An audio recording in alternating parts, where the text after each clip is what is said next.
Təşəkkür edirəm, hörmətli xanım sədr.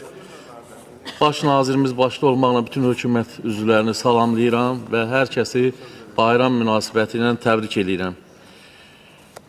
Cənab Prezidentimizin 2030-cu ilə qədər beynəlxalq kreditlərin cəlb olunması barədə, bioenerjiden istifadə edilməsi barədə və s. proqram xarakterli çıxışları məndə böyük ümid yaradır. Cənab Baş Nazir də burada məruzə elədi. Bu makroiqtisadi göstəricilərlə bağlı. Onda mən də hökumətin hesabatına müsbət rəy verirəm. Amma bununla belə bir sıra məsələləri qeyd eləməliyəm.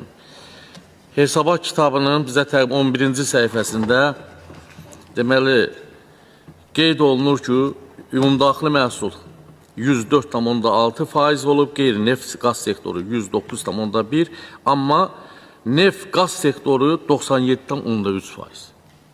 Mən özüm hesabladım, bu 178,9%. Nətər olub bu kitaba düşüb və bizə də təqdim olunub. Hər halda 63 milyard 999 milyonla 300 deməli bu məsələnin çıxanda 335 milyard 770 milyonu.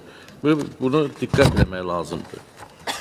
İkinci mənə narahat edən cəhət ondan ibarətdir ki, sənayemiz deməli, ümumdaxili məhsul istehsalında 68,437, yəni 68 milyard 437 milyon məhsul istehsal olunub. Bunun 60 milyard 263-ü ancaq mədən çıxarma sənayesindən qalıb. Yəni 8,2 milyard yerdə qalan bütün sənayenin emal və s. Niyə görə biz neft cracking qurğuları, emal zavodları və s. biz təşkil eləmirik? Elə biz ömür bu xammala bağlı olacağıq. Ona görə də mənim həmkarlarım haqlı narazılıq edirlər ki, sabah birdən bu xammalın qiyməti düşdü. Onda necə olacaq? Mən keçən dəfə toxunmuşdum.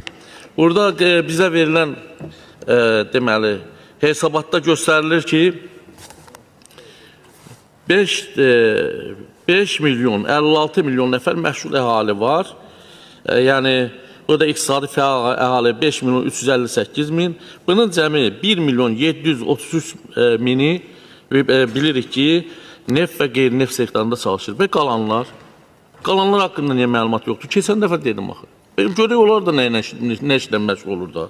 Bunlar hansı fəaliyyətlə, iqtisadi fəaliyyətlə məşğul xəbərimiz yoxdur. Çoxunun 2 milyonun adına torpaq var, əmək qalmır, necə dolanır, nətər olur bunların aqibəti. Demək,